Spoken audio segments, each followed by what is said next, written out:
everyone, welcome to another episode of Flip Math. Today our topic is solving one-step equations. So yes, we're jumping right into our algebra unit. We're going to be dealing with variables and constants and coefficients, so I hope you're as excited as I am. The first thing we need to do is we need to write in our I will statement. So our I will statement says that we will understand and solve a one-step equation as a process of answering a question. So if you will write this into your notes, please.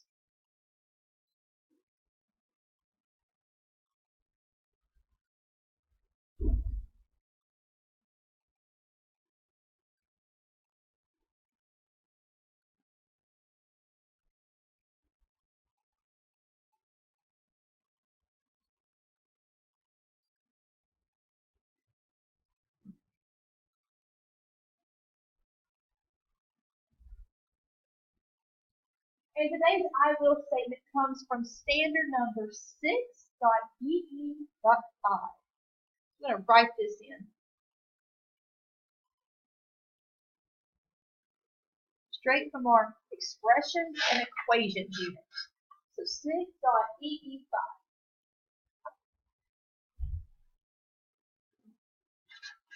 If you need a little extra time, please stop the video. You can stop and rewind if I get to going too fast, or you can stop and pause it while you finish writing your notes.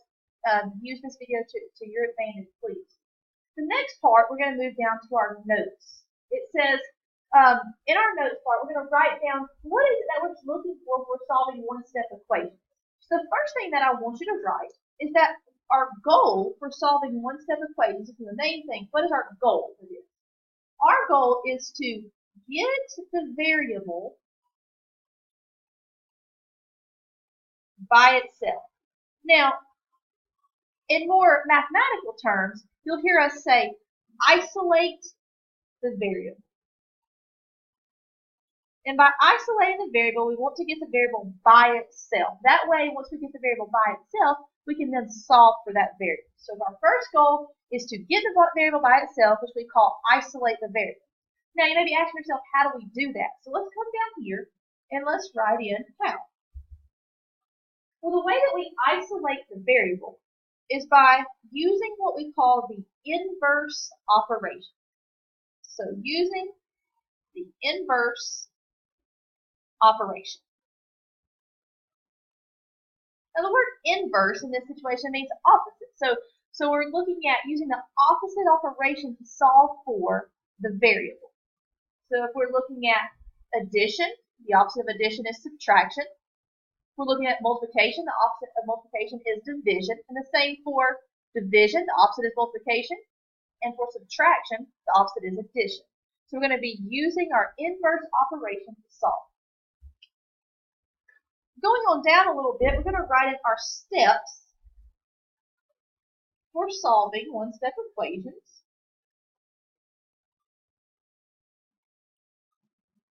That way, guys, as you were working through one-step equation problems, you can always turn back to these notes and make sure you're following these steps to get your answer. If for some reason you're having a little difficulty trying to figure out what a variable is, come back to this, follow your steps, and it'll help you guide you through the process for solving one-step equations. If I could give you one big hint in solving one-step equations, is that you need to write every single step. Even though it may seem kind of silly right now, but as you move on into two-step equations and three-step equations, as you get further and further in math, writing each step is going to be so beneficial. So let's write in our steps for solving one-step equations. I'm going to slide this paper down so you can see it a little bit better. Our first step is that we need to write the equation. This helps to keep our work neat. So we need to write the equation out first.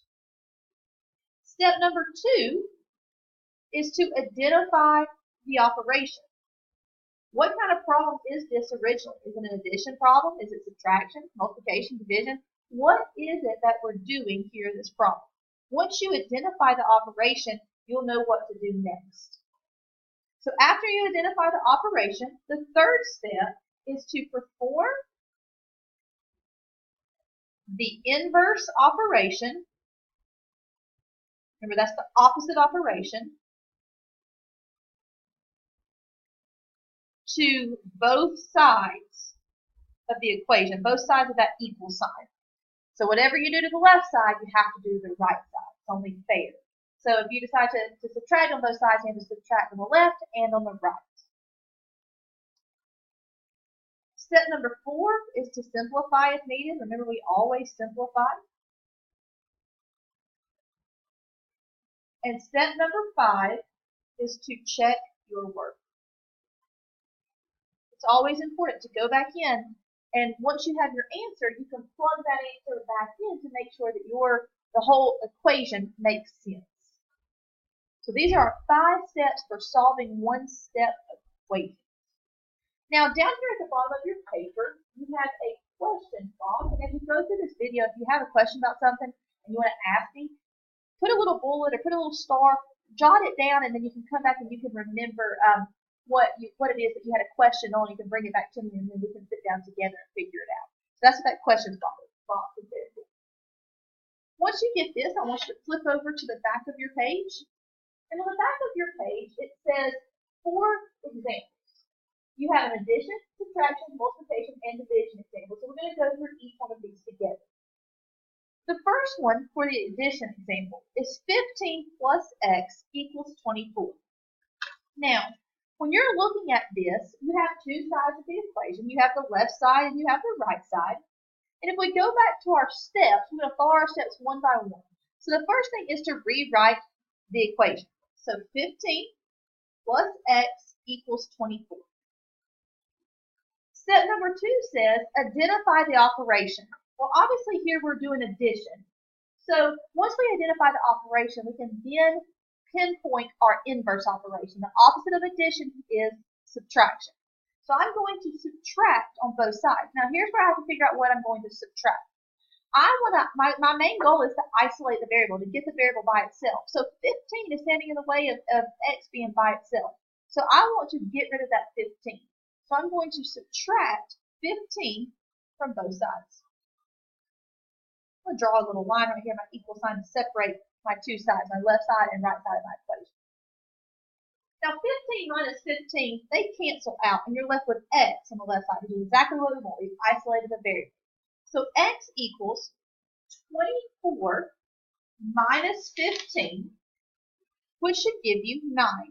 So our answer is x equals 9. So if we were to plug that back into our equation, I'm going to use this x value, plug it back into where x originally was. Is 15 plus 9 equal to 24? Yes, it is, so I know that I have the right answer. Now moving on to the subtraction problem. In the subtraction problem, we were given the example, x minus 94 equals 13. So our first step is to rewrite x minus 94 equals 13. Then we need to identify our operation. It is a subtraction problem. So we're going to perform the inverse operation. And the opposite or the inverse operation of subtraction is addition. So I want to add 94 to both sides. These are going to cancel out, and you're left with x equals 13 plus 94, which is 107. So x equals 107. If we plug this back in now, we would plug in 107 minus 94. Is that equal to 13? And my answer is yes. So we know we have the correct answer. Okay, moving on down to the multiplication problem. We have 15x equals 75. Remember, anytime you have a number and a letter side by side like that, that means to multiply. So the operation here that we're dealing with is multiplication. So I'm going to rewrite my problem. 15x equals 75. I've already identified that it's multiplication, so my inverse operation would be to divide. So I want to divide by 15 on both sides. One way to show division is with this fraction bar, so that's what I'm going to use here. I'm going to divide by 15 on both sides. These cancel out, and you're left with x equals 75 divided by 15, which gives you 5. So x equals 5. And if we were to plug it back in, is 15 times 5 equal to 75? And remember, I said a number and letter side by side means to multiply, just as the number with the parentheses means to multiply. Moving on to division. We are given the problem x divided by 6 is equal to 20. So we're going to rewrite it. X divided by 6 equals 20. And I want to identify my operation, which is division, and use the inverse operation to solve. Well, opposite of division is multiplication, so I'm going to multiply on both sides. I want to isolate my x, my variable, so I'm going to get rid of this 6 by multiplying both sides by 6. So that when I multiply by 6 here and multiply by 6 here, these cancel out. I'm left with x equals 20 times 6, which is 120. So if I were to plug this back in, is 120 divided by 6 equal to 20? And the answer would be yes. Okay guys, that's all I have for you for the video today. Remember, this is always available to you in Google Classroom, so if you're having trouble with one-step equation, please go back and view the video, stop it, rewind it, pause, whatever you need to do. And then, of course, if you have questions, bring them to me. So that's it for this episode, and I look forward to solving some one-step equations with you soon.